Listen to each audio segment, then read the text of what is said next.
I'm Brad Smith, and this is Tools and Weapons. On this podcast, I'm sharing conversations with leaders who are at the intersection of the promise and the peril of the digital age. We'll explore technology's role in the world as we look for new solutions for society's biggest challenges. Marc Andreessen famously said that software is eating the world. And I would say that technology is eating foreign policy now. You can't practice any form of bilateral or multilateral or functional diplomacy on any issue, from human rights to climate to arms control, without tech being an important part of it. That's Nate Fick, the United States' first ambassador at large for cyberspace and digital policy. But Nate isn't leading a global diplomatic mission after a long career in the Foreign Service. Instead, he comes to the State Department with a fascinating array of prior experience, including as a Dartmouth Classic major who became a Marine platoon commander in Afghanistan post 9/11. Leaving the military with a mission itch he needed to scratch, Nate dove into cybersecurity, first as a venture capitalist and later as a tech CEO. In this episode, Nate and I talk about the list of issues that are top of mind for him, the State Department, and the world facing technology as we start a new year. We discuss how he's helping diplomats become more tech savvy. He shares how he looks at threading the needle between innovation and safety through AI governance. And he explains why, in his days as a Marine on the front lines of Afghanistan and Iraq, he would always choose his radio over his rifle. To hear more conversations like this one, I invite you to follow or subscribe to the podcast wherever you're listening now. My conversation with Ambassador Nate Fick, up next on Tools and Weapons.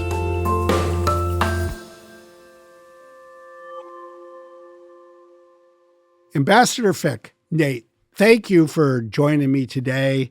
You're roughly in the 15th or 16th month of your tenure as the United States' first ambassador at large for cyberspace and digital policy.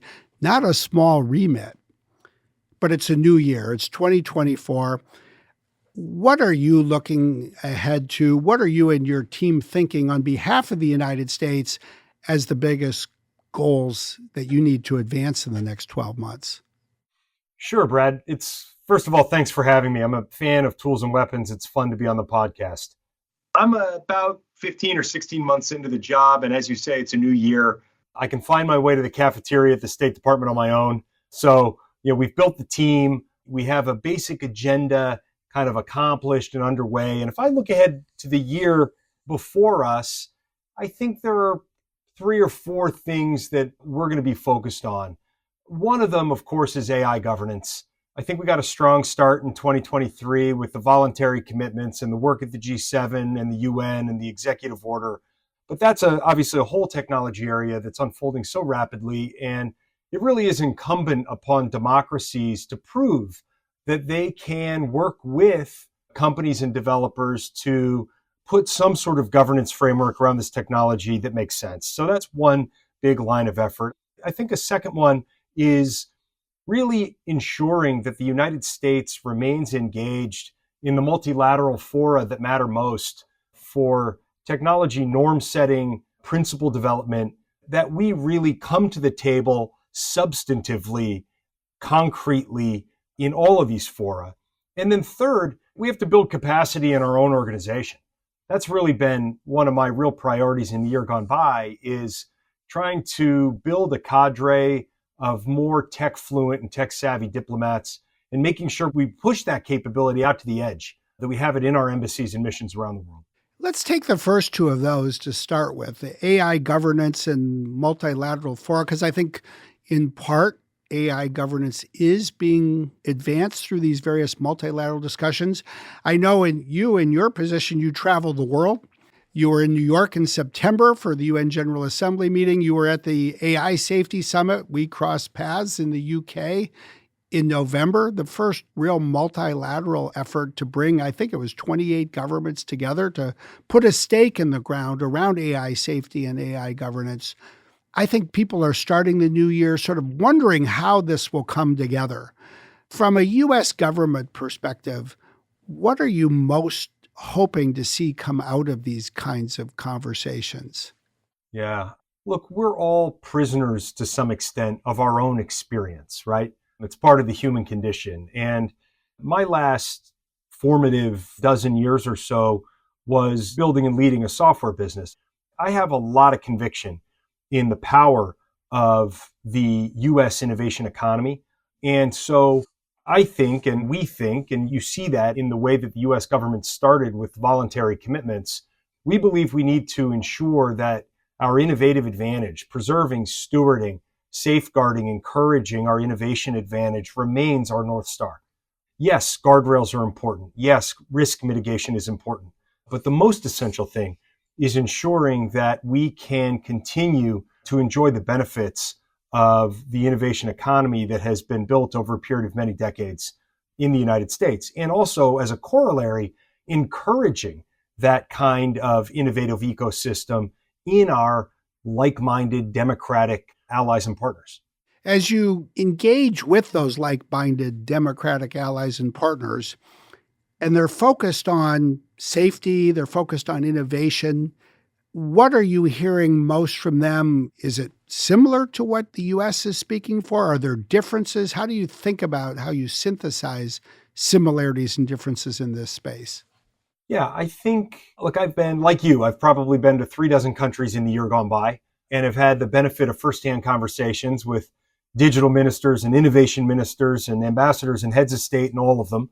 And almost everybody around the world wants to develop a knowledge economy, wants to develop an innovation economy. And people see the transformative power of entrepreneurship at the national level, also at the individual level. And they also see that tech innovation as a source of national power and influence in the world is increasingly foundational.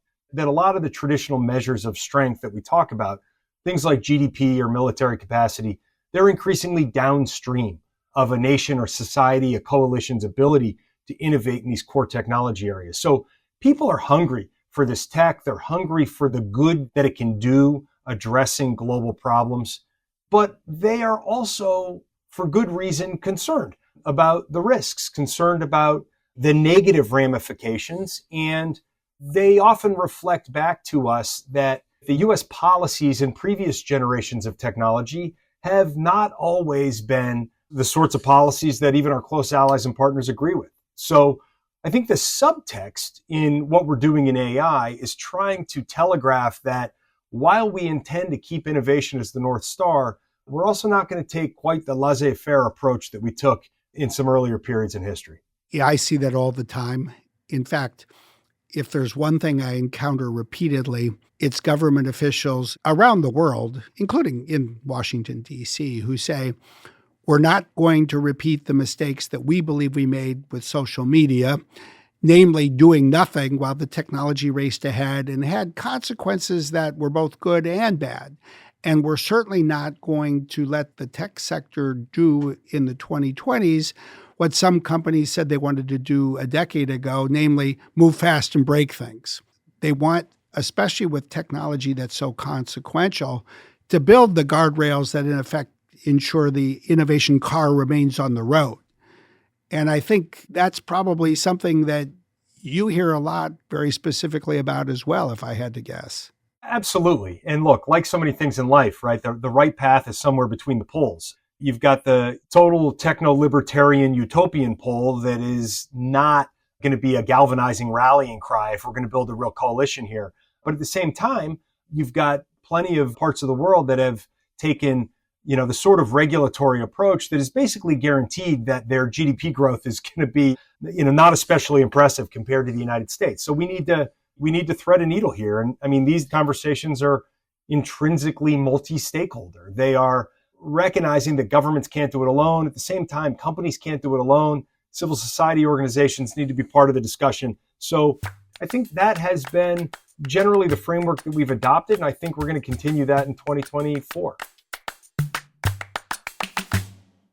One of the things, Nate, that I find fascinating is compared to the conversations a decade ago that I had at Microsoft, that you might have had in the private sector leading a tech business, is not only the conversations around issues like cybersecurity, which were important 10 years ago, or just think about digital innovation more broadly, intellectual property and the like. But with AI, I find some very thoughtful government leaders actually talking about philosophy. What does this technology mean about what it means to be human, about what technology should do for humans, what it means for humans to be in control of it? And, your point, you put it, we're all prisoners of our own experience. I think we're all beneficiaries of our own experience at the same time. And one of the things I've always loved about talking with you from the very first time we met, you bring not only this educational background that combines government and business, but you're one of the few people I know who has degrees in government, business, and the classics. Your undergraduate degree at Dartmouth back at the end of the last century.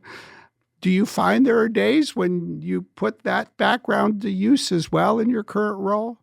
Absolutely. I think a degree of stoicism, if I can channel Marcus Aurelius, is good for any government official. There are daily frustrations that require one to stay on an even keel. But look, a common thread for me across military leadership or nonprofit leadership or a startup business or a big public company or government service is that all these organizations are made up of people. And so the human element is consistent. And I think actually the classics are a good early training ground for just appreciating the commonality across experiences, the commonality across perspectives. And, to be specific about it, in my current seat, I think it's essential that we have government officials who have some commercial sensibility. We need business leaders who are public-minded. We need civil society leaders who are pragmatic. And with that kind of collection of folks, I have a high degree of confidence in our ability to devise and then execute the right kind of policies. And one of the things I find fascinating is the way you just put it. It's important to have an even keel. And one of the amazing things about AI, you also captured, I cannot recall a technology issue that has unleashed such an extraordinarily broad range of reactions. There are days even in the media where we read reports and we hear statements from people that range from this is going to save the planet to this is going to kill us all. Are there things as you listen to all of this, as you read what people are writing, that you think others are getting wrong that we need to help everybody get right? First of all, a good philosophical principle in my view is the good days are not as good as they seem and the bad days are not as bad. So you sort of shave off the highs and the lows. And I would apply that too to both the champions and the critics of any technology. So start with that. And then, I think we have to discount a little bit the cases where people are patently talking their own book, whatever their book happens to be. And, if you start with those two principles, you sort of zero in on a slightly more modulated set of conversations, right? Where the most utopian highs and the most dire lows are kind of cast to the side. And that leaves you in, I think, a more reasonable space.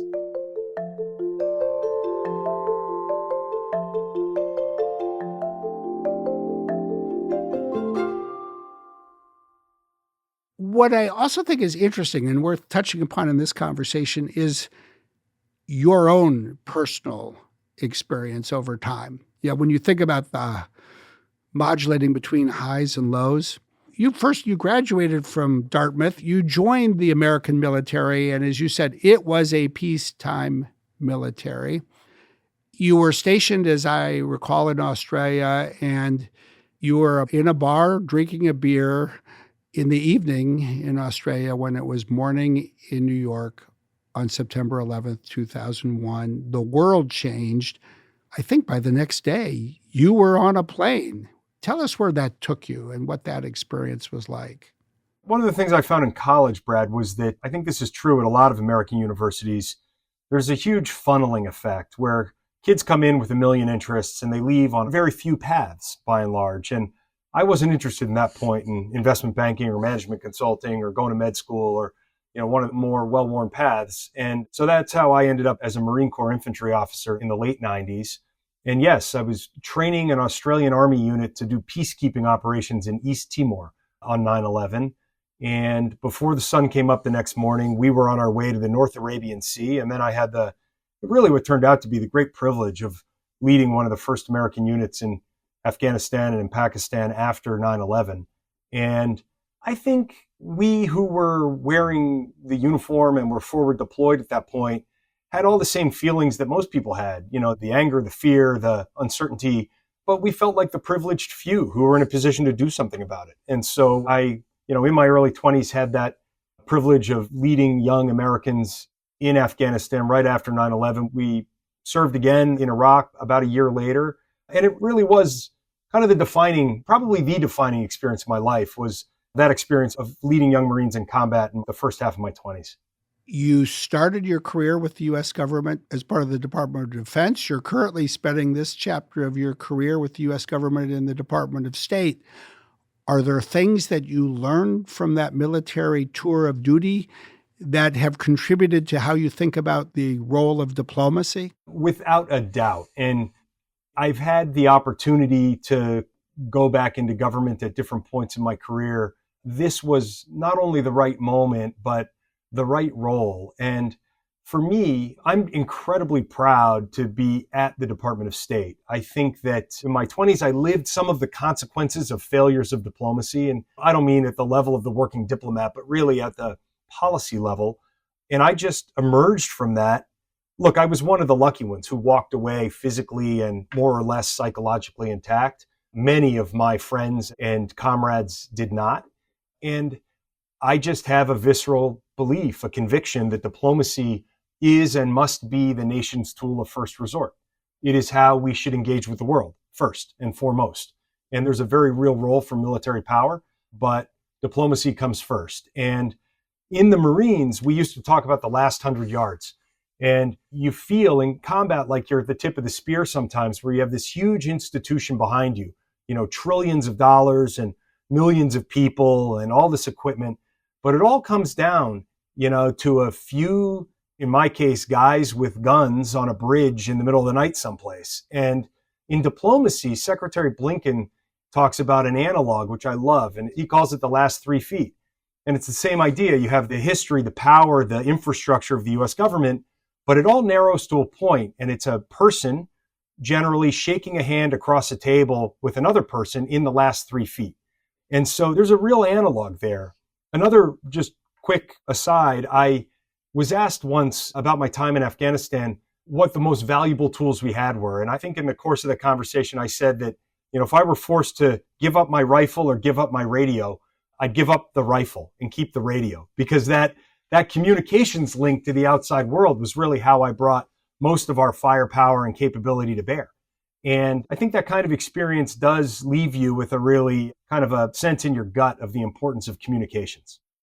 And it is fascinating because I think that is so interwoven with where we started this conversation, these international conversations around the world about something like artificial intelligence. And fundamentally, it doesn't matter whether you're leading a platoon in the Marines, a section, a new bureau in the State Department, a company. So much of leadership is about communications.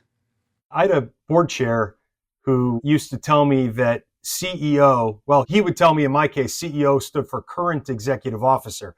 I think that was just a way to motivate me to do more. But his great lesson to me was that CEO stands for Chief Explaining Officer.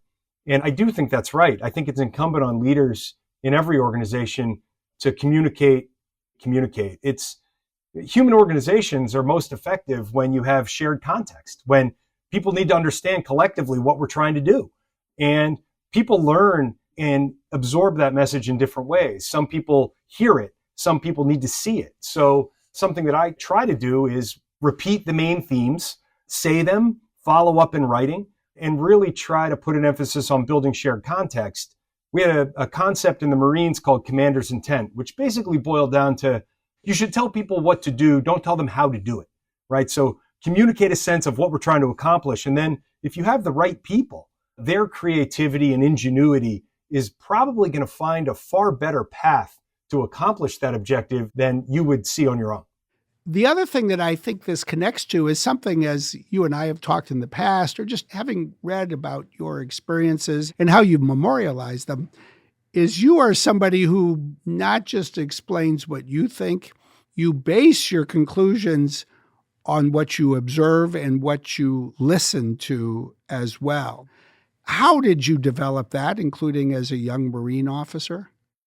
I think that one of the convictions that I walked away with, again, from this formative experience of leading people under very adverse, dire, life or death kind of conditions, is that a consensus about what you're doing is not enough. You actually need a durable consensus, a consensus that is going to hold on your worst day. And that really does require a lot of communication. It requires building a real sense of cohesiveness and shared purpose in an organization.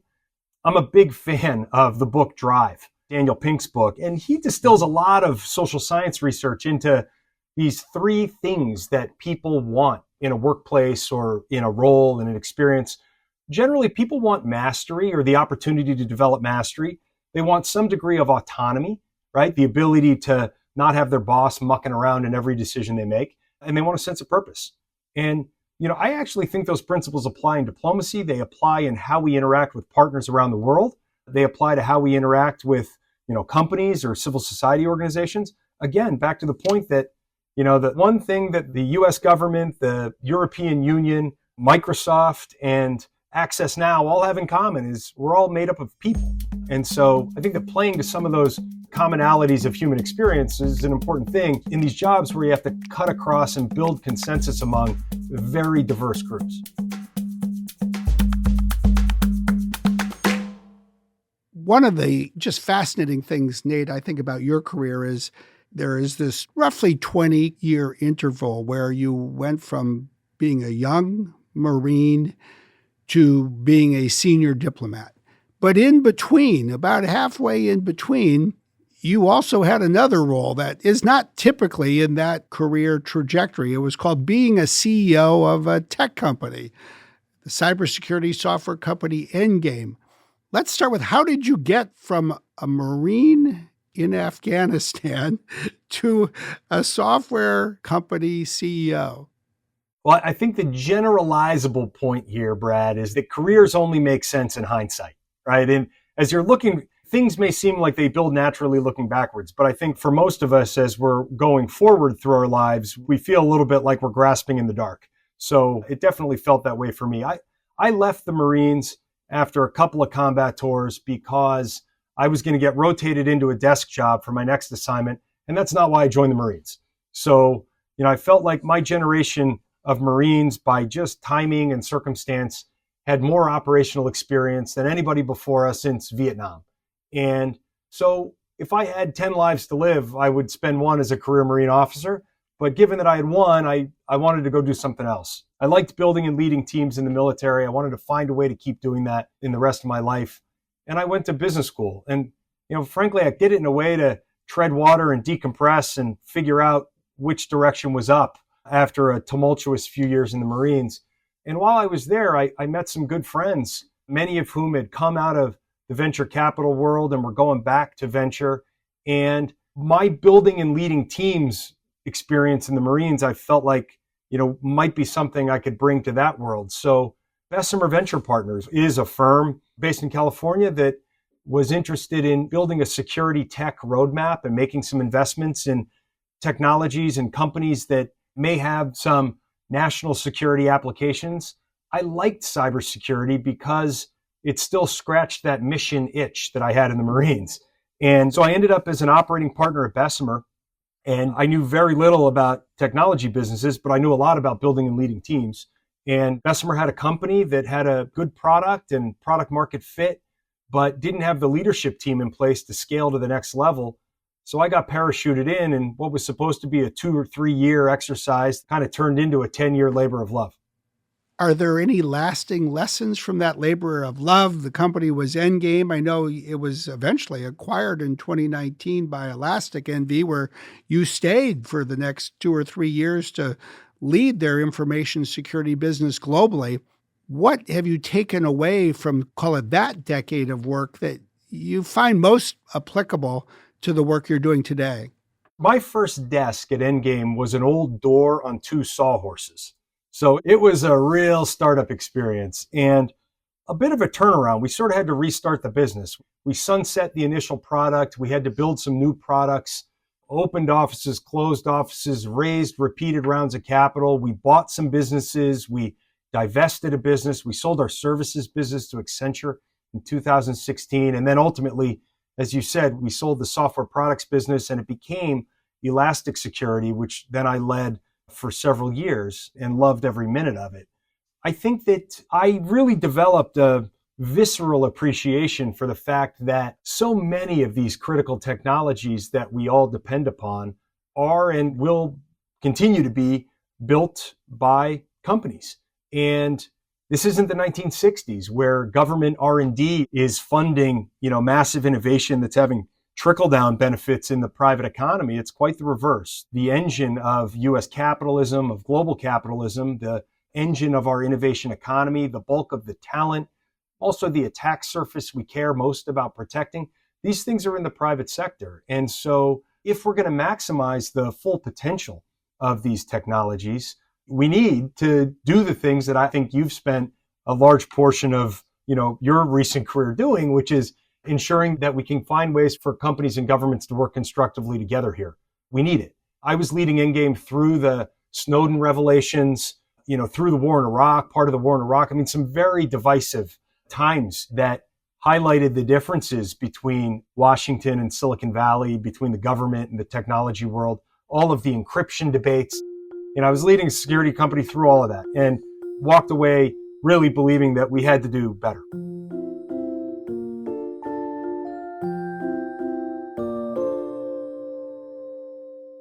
I'd like to maybe connect the dots from that to where we started. You mentioned at the outset, you have 3 goals right now for 2024 for your bureau at the State Department. There's AI governance, there's multilateral diplomacy, and there's capability building.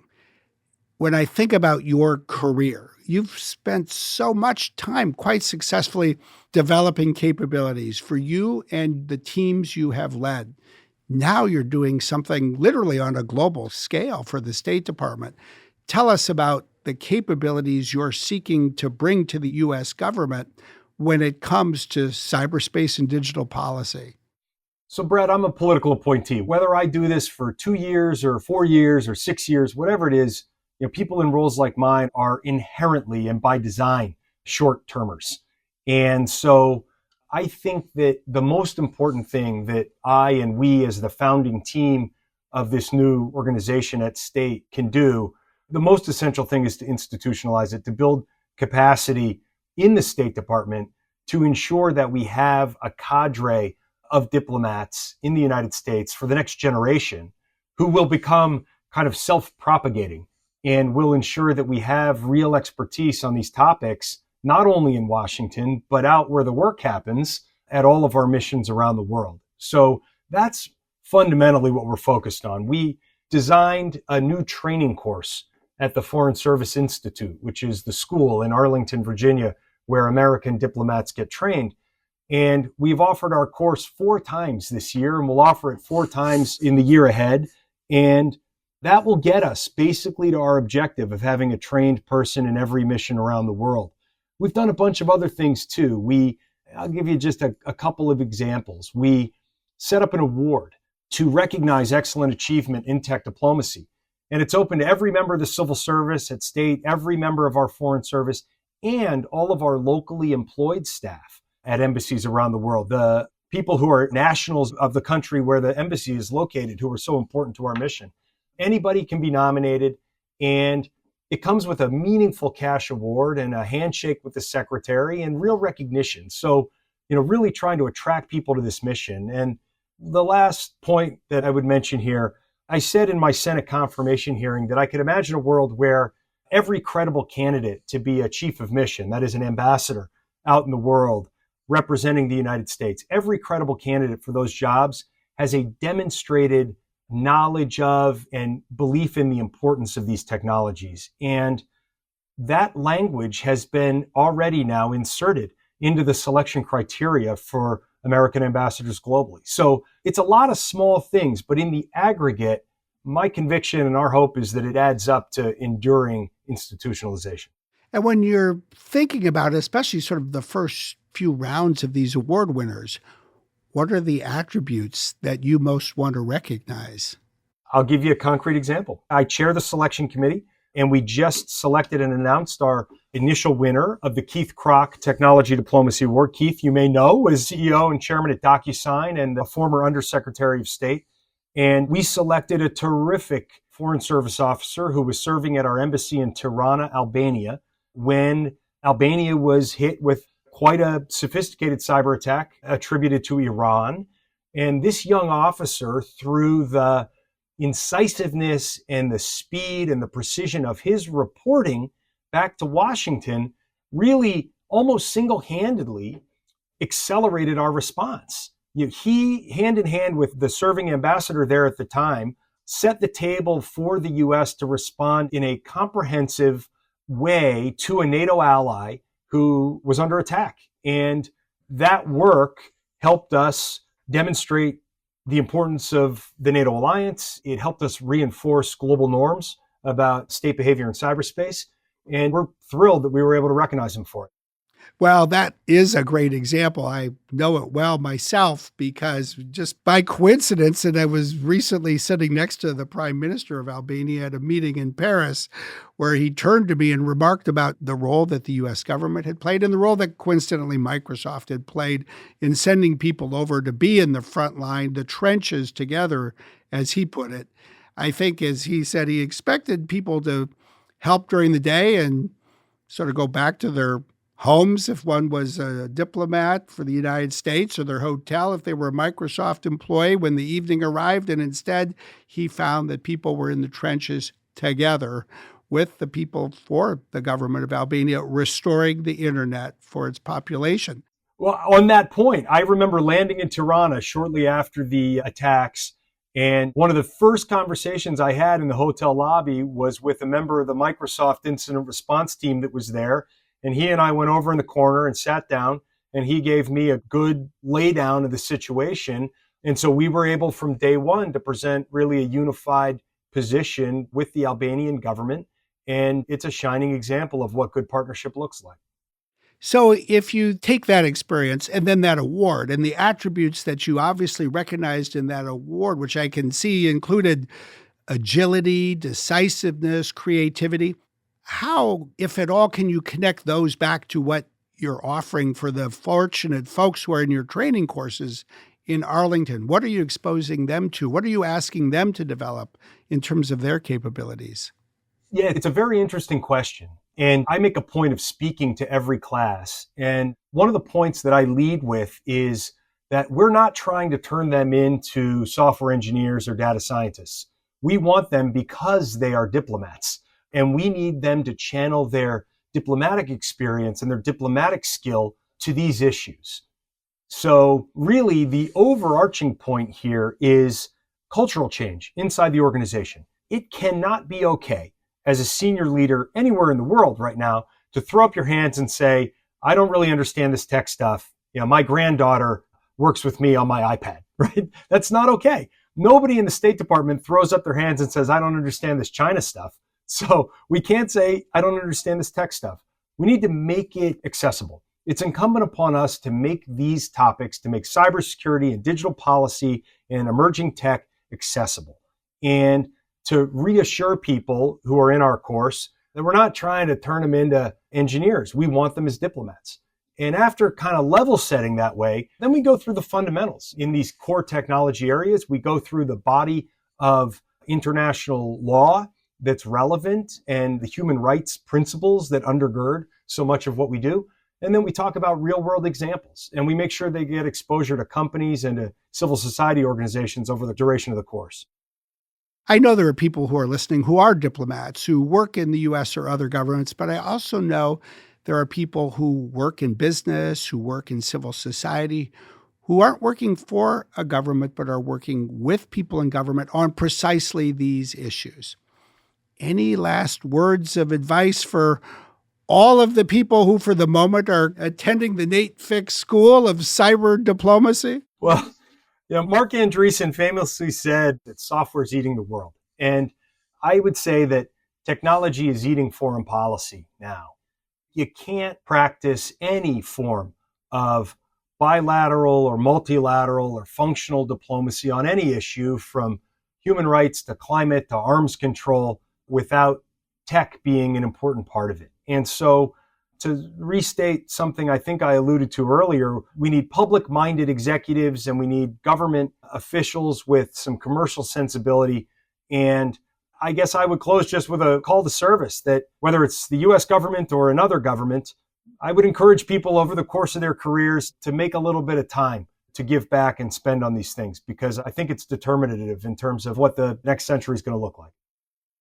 And I might just add two thoughts myself, Nate, that I think complement the points you just made. First, if technology is eating at diplomacy, and I completely agree it is, diplomacy is also eating at technology, because the future of technology is being defined not just by technologists and people in tech companies, but by governments around the world interacting with each other in the world of diplomacy. And then the one other thought, and I so appreciate what you are doing, dedicating this part of your career to serving public service by being in the public sector. And then I will just add, and for those who care about the public space, the good of the world, there is an opportunity for everyone to contribute something in the form of public service, even if they're not in the public sector, by, I think, bringing the kind of broad-minded perspective that you have just shared with us, not just for this conversation, but every part of your career. Brad, thank you. Honored to be here and have this conversation, and very appreciative more broadly for your partnership and your thought leadership over a long period of time that predates my stint in government service. So thank you. Well, thank you. I look forward to seeing you at the next multilateral technology diplomatic meeting somewhere in the world. I'll turn around and you and your team will be there representing the United States, focused on the good of the world. Thank you, Nate. Thank you, Brad.